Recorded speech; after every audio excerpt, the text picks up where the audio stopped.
everybody, Mrs. Jordan here, coming at you with another amazing art class. So, today is a really special day. Actually, I scratched that. This whole week is a very special week because September 15th, the day that I'm filming this, is International Dot Day. I'm so excited.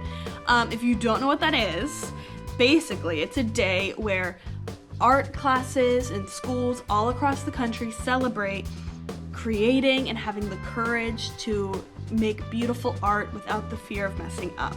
So, it's all based around The Dot by Peter H. Reynolds. This book right here. If you're my students, then you for sure have read this before because I'm obsessed with it. In fact, you're probably like, this is Jordan again! But it's a great book. So, we're gonna read it as many times as I want to because I'm the teacher. So, you are going to be needing a few things for this project. So, before we get going, might as well just gather the supplies, right? So you're gonna need a paper, you're going to need a pencil, you're also going to need a bowl or a cup or something circular or round to trace. It can be any size you want, as long as it fits on the paper. So, go ahead and get those supplies. We're then going to read the dot, and then we're gonna create some amazing artwork based on it, okay? So, let's get started. The Dot by Peter H. Reynolds.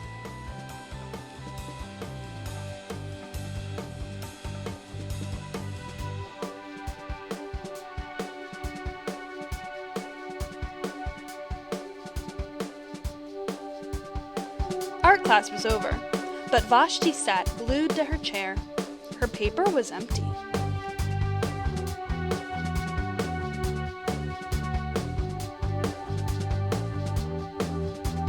Vashti's teacher leaned over the blank paper. "Oh, a polar bear in a snowstorm," she said. "Very funny," said Vashti. "I just can't draw."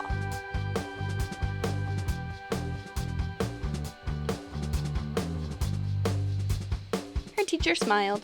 "Just make a mark and see where it takes you." Vashti grabbed a marker and gave the paper a good, strong jab. There.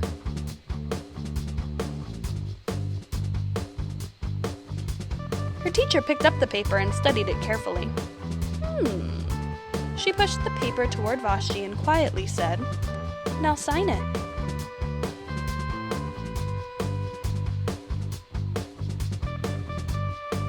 Vashti thought for a moment. Well, maybe I can't draw, but I can sign my name.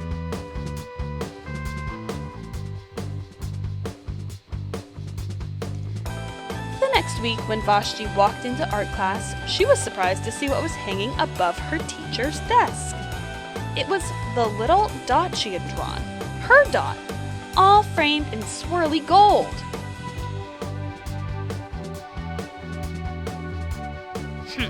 I can make a better dot than that. She opened her never-before-used set of watercolors and set to work.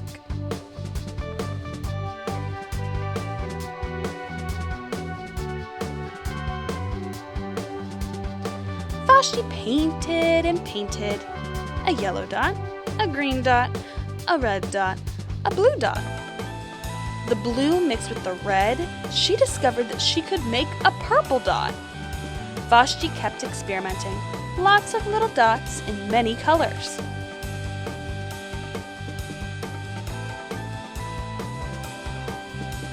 If I can make little dots, I can make big dots too. Vashti splashed her colors with a bigger brush on bigger paper to make bigger dots. Vashti even made a dot by not painting a dot.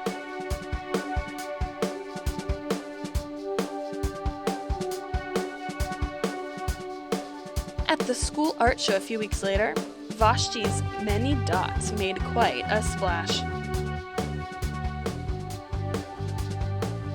Vashti noticed a little boy gazing up at her. "You're a really great artist. I wish I could draw," he said. I bet you can, said Vashti. Me? No, not me. I can't draw a straight line with a ruler.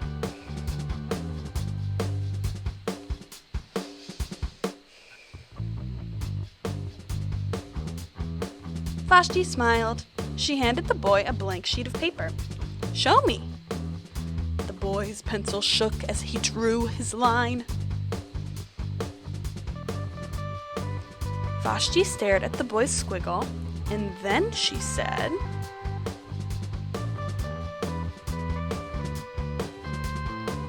Please sign it. The end. What a beautiful book. I know for sure I've felt like Vashti sometimes. I bet you guys have too.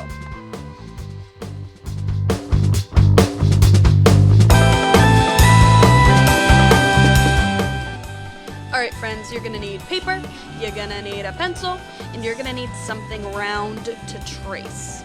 Make sure you write your name so we know it's yours, and let's talk about tracing.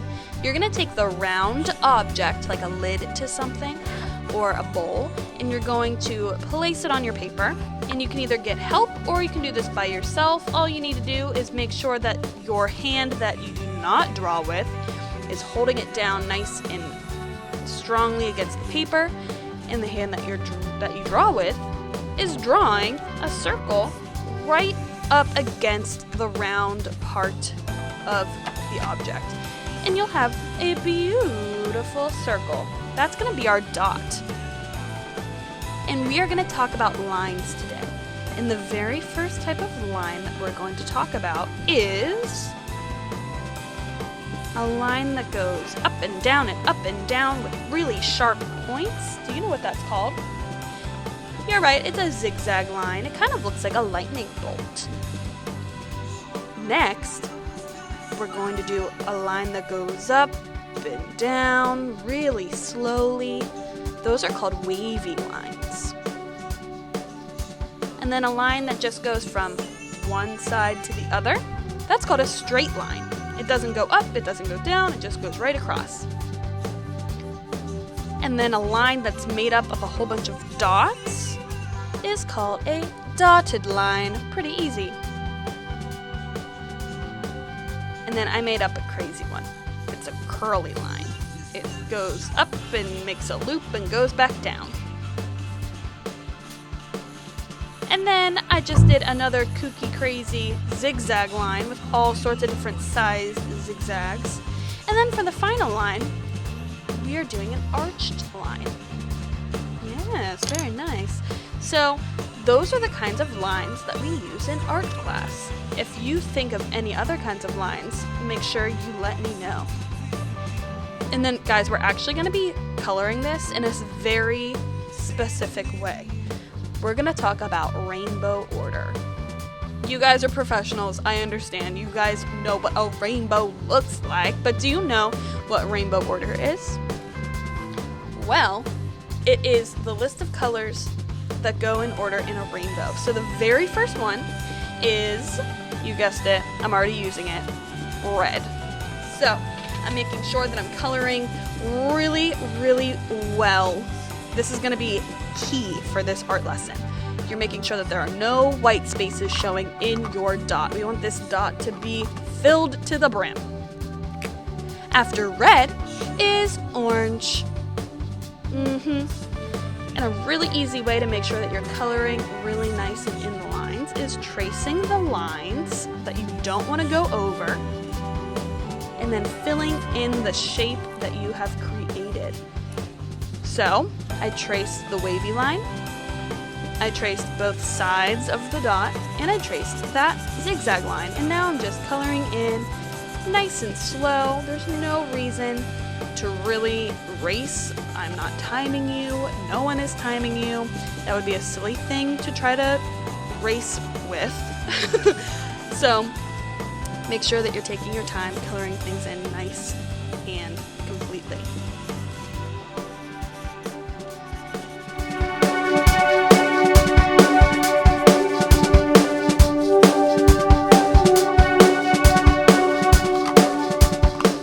After orange comes yellow.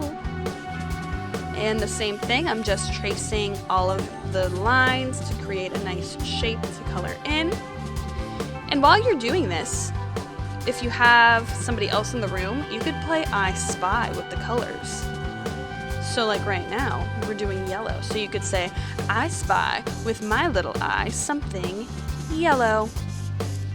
And then that person has to try to guess what you're looking at. So for instance, in the art room, if I say, I spy with my little eye something yellow, you could guess a yellow crayon that's on my desk. You could guess the yellow table. There's plenty of things. After yellow is green. What do you know that is the color green? I bet if you look outside your window, you'll see a lot of green, especially where we live. I'm just looking out my window and I see green grass. I see green trees.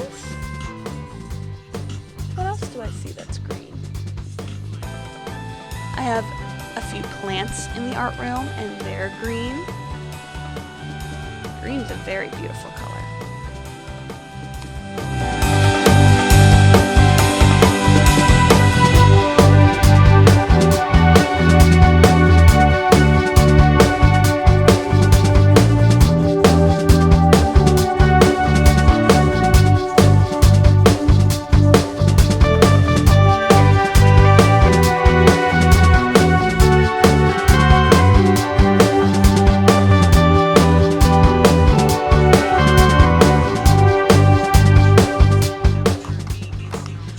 After green is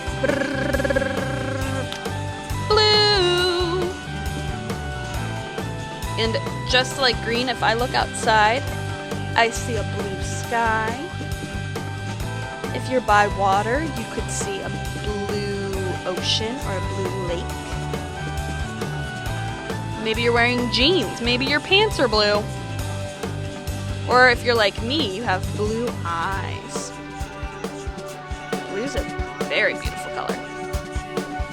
And again, make sure you are filling things in completely, taking your time. This is not a race.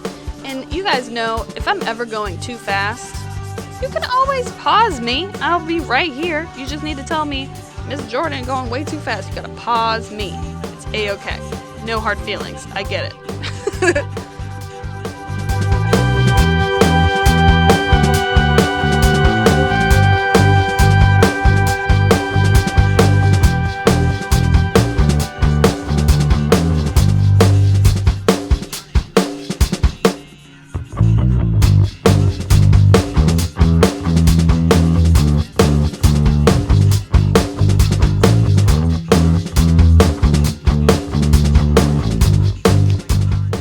The color after blue is a color called indigo. I know. Some people like to skip indigo when they're going in rainbow order, and I think that's rude. I think indigo is a beautiful color and it deserves its place. Basically, indigo is a color that is kind of a mix between blue and purple. There are really beautiful things that are indigo. For instance, I can think of two things that are indigo. I can think of the night sky, when it's really, really dark out and you can see all of the stars. And also a really deep ocean. Indigo is important. Sometimes markers, you can't really find an indigo marker, but that's okay. Like I couldn't really find an indigo marker, so I used a dark blue. But just think that indigo is kind of like a dark blue with just like a little bit of purple in it. It's very pretty.